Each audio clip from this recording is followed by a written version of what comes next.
What if I told you Zone 9's perfect weather is secretly killing your garden?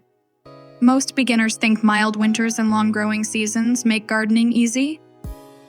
But then their plants mysteriously wilt, turn yellow, or vanish within weeks. Here is the truth. There are 3 hidden mistakes that destroy Zone 9 gardens, and most people make them without even realizing it. The first mistake sets the trap. The second accelerates the damage. But the third is the silent killer. It can wipe out months of work in days, and it is not what you expect.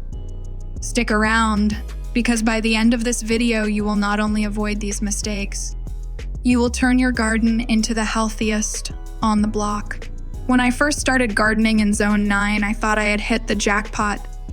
Warm days almost all year, no snow, plenty of sunshine. I planted tomatoes, peppers, and a row of fresh herbs.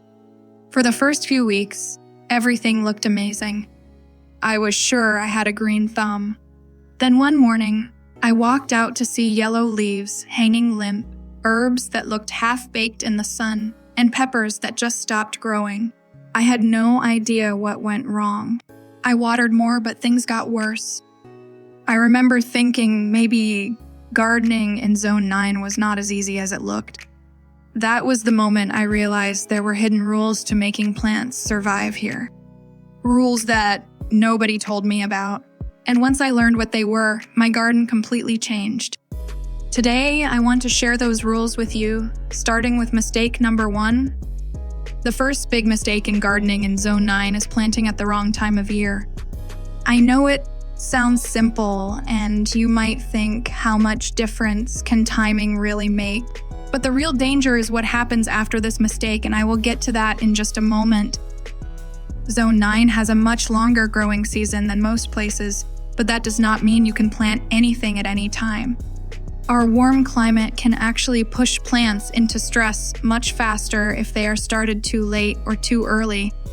For example, putting in cool season vegetables like lettuce in late spring almost guarantees they will bolt and turn bitter before you get a decent harvest. Here is where most beginners slip up. They follow general gardening advice online, which is often meant for cooler zones. Those planting schedules do not match Zone 9's unique climate patterns. The result is plants that look fine at first, but quickly stop producing, or worse, never produce at all. The fix is easier than you think. Use a Zone 9 specific planting calendar and choose varieties bred for heat tolerance.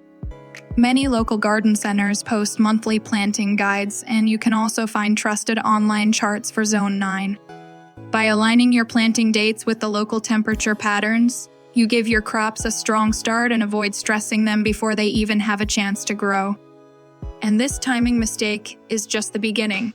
The next one is even more damaging because it speeds up the decline. Here is something most Zone 9 gardeners never hear.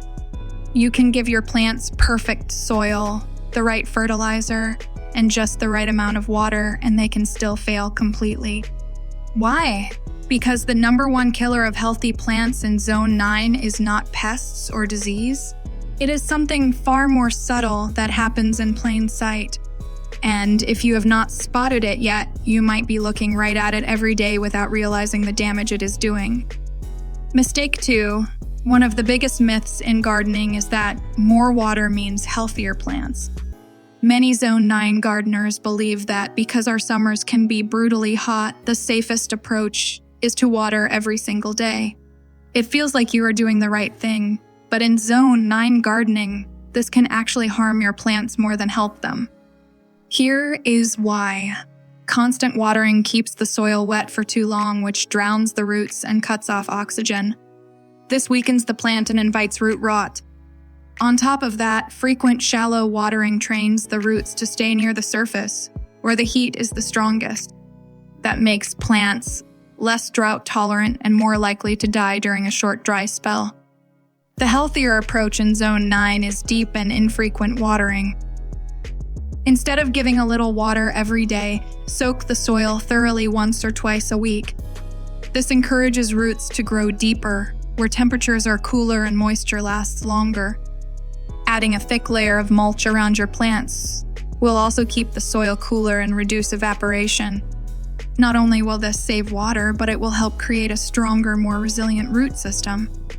Overwatering is one of those Zone 9 garden mistakes that can look like a good habit on the surface. But once you switch to deep watering and proper mulching, you will notice your plants standing taller, staying greener, and producing more, even in the hottest part of summer. Last summer, my neighbor decided to try deep watering instead of his usual daily sprinkle. At first, he was nervous. He thought skipping days would dry out his plants. But after just 2 weeks, his garden looked completely different. The tomato plants had thick, sturdy stems. The leaves were dark green instead of pale. Even during a week of 95-degree heat, the soil under the mulch stayed cool and damp a few inches down. Meanwhile, other yards on the street had drooping plants by midday. His garden stayed fresh and strong all day long. That was the moment I realized deep watering is not just a tip. In Zone 9 gardening, it is one of the most powerful ways to keep plants thriving in extreme heat. Here's the part that surprises almost everyone. You can plant at the right time, water perfectly, and still lose your garden in Zone 9. How? Because there is one silent factor that slowly drains the life out of your plants without leaving obvious clues. Most gardeners never see it coming until their harvest is gone. This third mistake is the one that can undo all your hard work in just a few days, and most people never realize they are making it. Mistake 3. The most dangerous mistake in Zone 9 gardening is ignoring soil health. It does not sound dramatic, but this is the silent factor that can undo months of work in just days. Poor soil slowly starves your plants, even if you give them the right amount of water and sunlight. Here's why it is so dangerous. In Zone 9, the warm climate speeds up how fast nutrients break down and wash away. Over time, your soil can become compacted and lifeless, which makes it hard for roots to breathe and absorb nutrients. You might think your plants are struggling because of pests or heat, when in reality they are starving underground. The scariest part is that this decline is slow and hidden. Your plants might look fine at first, but as the season goes on, they become weaker, produce less, and are more vulnerable to every other stress. The solution is simple, but powerful. Feed your soil before you feed your plants. Add compost or organic matter at the start of every season to replace lost nutrients and improve texture. Rotate your crops so the same plants are not draining the same nutrients year after year. And use mulch to protect the soil from the intense Zone 9 sun, keeping it cooler and holding in moisture. Once you build rich, healthy soil, your garden becomes far more resilient. It will handle heat waves, pests, and dry spells much better, and you will see bigger harvests without working harder. So let's quickly recap. The first mistake is planting at the wrong time, which sets your garden up for slow failure. The second is overwatering, which weakens roots and invites problems. And the third, the most dangerous, is ignoring soil health, which silently drains the life from your plants. Avoiding these 3 Zone 9 garden mistakes will completely change how your plants grow. Try these tips in your own garden and watch the difference in your harvest this season. I would love to hear about your gardening wins and challenges in the comments so we can all learn from each other. And if you want more beginner-friendly tips for gardening in Zone 9, make sure you hit that subscribe button.